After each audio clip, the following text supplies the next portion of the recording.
Once you are awake, it is almost impossible to fall back to sleep again. Once you discover that the Earth is not a spinning globe, but a flat and stationary plane with a firmament above it, everything changes. The trusted voices and satanic scientific priests who once shaped our reality and understanding of the world are no longer reliable. Our first-hand experience of the Earth as a stationary realm is at odds with their fabricated narrative of space and spinning planets. The scarring of our land and the barbaric mining of Earth's once majestic giant trees is at odds with the history books and geological narrative. And the awake are left wondering, what on earth happened? If they've lied about the Earth, space, and the destruction of our flat realm, then how can we trust the official, mainstream historical narrative?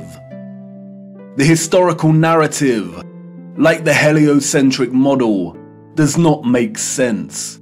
It doesn't add up. And all it takes is a closer examination, and their lies, which have governed our understanding of history and the world since our birth, begin to fall apart. Let's stir the mind with a few contemplations. We are told that the first true power tool was invented in 1895, when a German company combined an electric motor with a manual drill. The drill weighed 16.5 pounds and required multiple operators.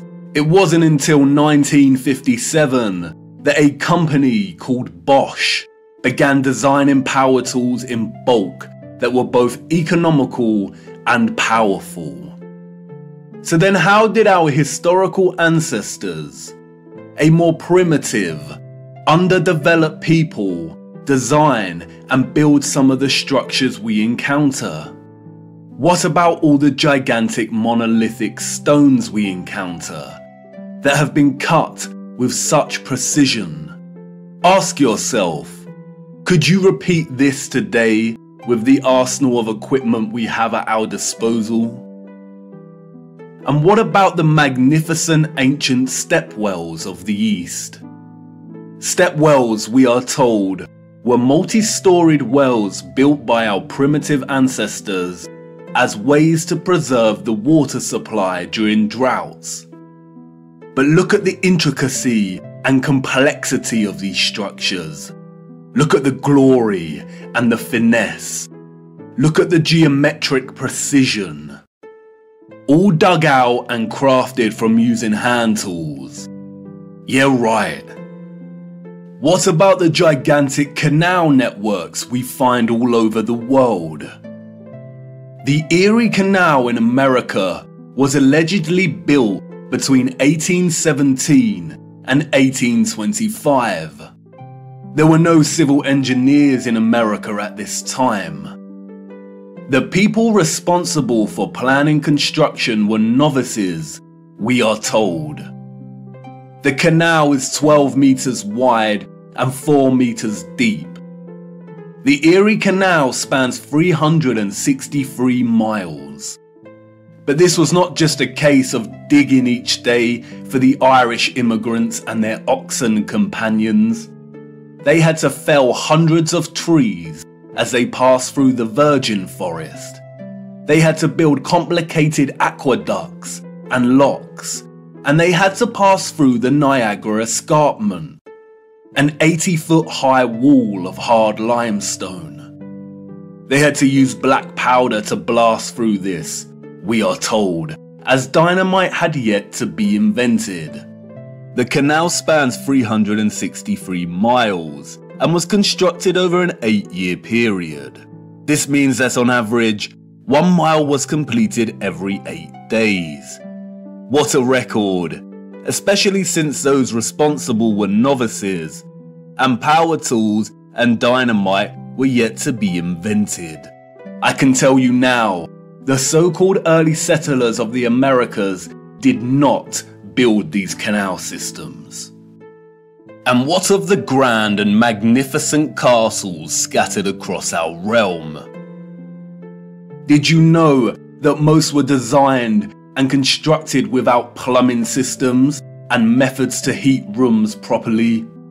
The royal and the elite of the past were content without having the accessible necessities of survival, just as long as they could live within the grand and the glorious, while the peasants, in their modest abodes, enjoyed warmth throughout the long dark winters?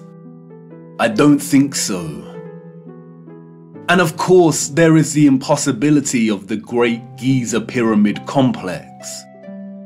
The pyramids, we are told, were constructed somewhere around 2500 BC. The Great Pyramid itself consists of 2.3 million blocks of limestone and granite, and its overall structure weighs 6 million tons. The largest granite stones weigh between 20 and 80 tons each. 20 tons is 20,000 kilograms. These blocks were carved from quarries with copper chisels and allegedly transported from 800 kilometers away. The so-called experts can only theorize that a vast amount of slave labor was required. Being gullible and falling for the official narrative of slave labor is one thing, but can someone please explain how the air shafts of the Great Pyramid align so neatly with the circumpolar stars? And then there is the curious case of star forts, or what the official liars of the world call bastion forts. Developed in the late 15th and early 16th century, these forts, we are told, were designed during an era of gunpowder and the cannon. The geometric design offered a nation's military protection against blind spots during conflict. Of course they did. We all know that the best protection during war is to design a fort with such precise geometric patterning. Has any real historian ever stopped to think just how perfect the geometry is here?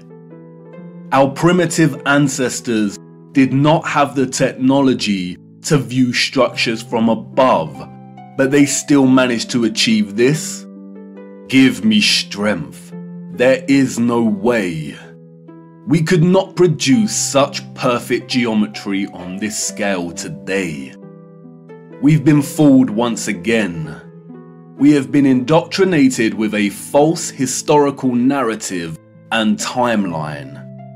And, like the silly heliocentric model, all it takes is a closer look at this narrative and things soon start to fall apart, and the lies become so blatantly evident.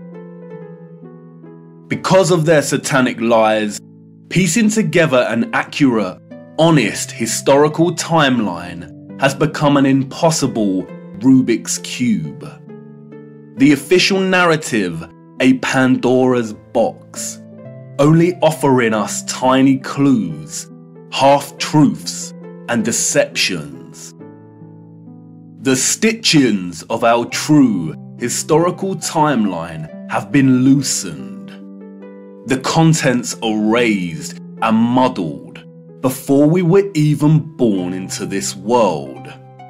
And herein lies the problem. How to know where you are going if you don't know where you are in the first place?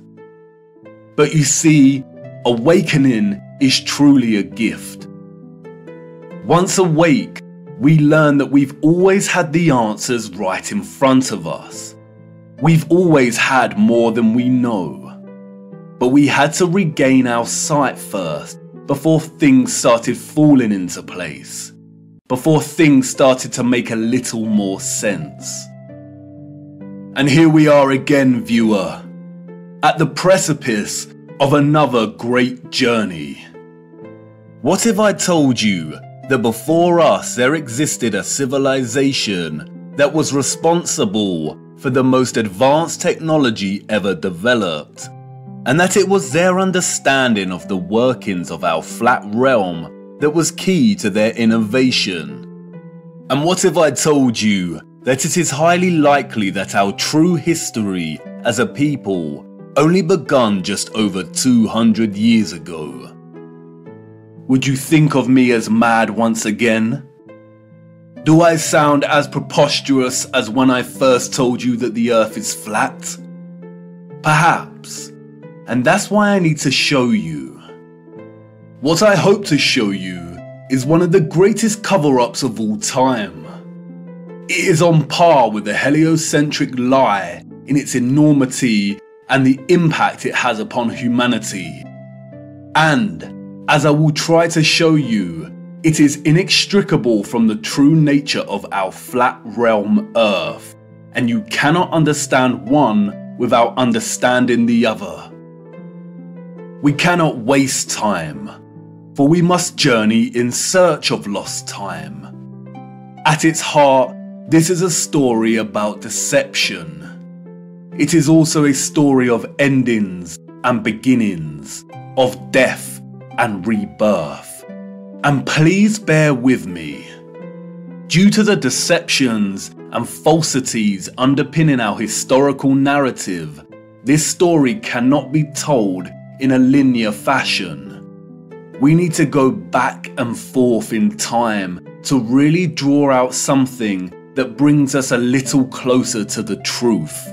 It is also imperative to understand that, like much contemporary science, history as a discipline was corrupted a long time ago. At its most innocent, a lot of established historical narrative is guesswork. But at its worst, it is a set of lies agreed upon, as the so-called Napoleon put it so succinctly. We are going to be digging in the dark. No historian will be there to help us. We are alone in this journey. Our journey is a hunt for things buried in plain sight. And things may become a little uncomfortable at times, but it is necessary. We have been living a comfortable lie for far too long now. Come on, jump in and put your seatbelt on. For to understand our place in the world, we need to do the unthinkable. It's time for us to take a journey back to the future.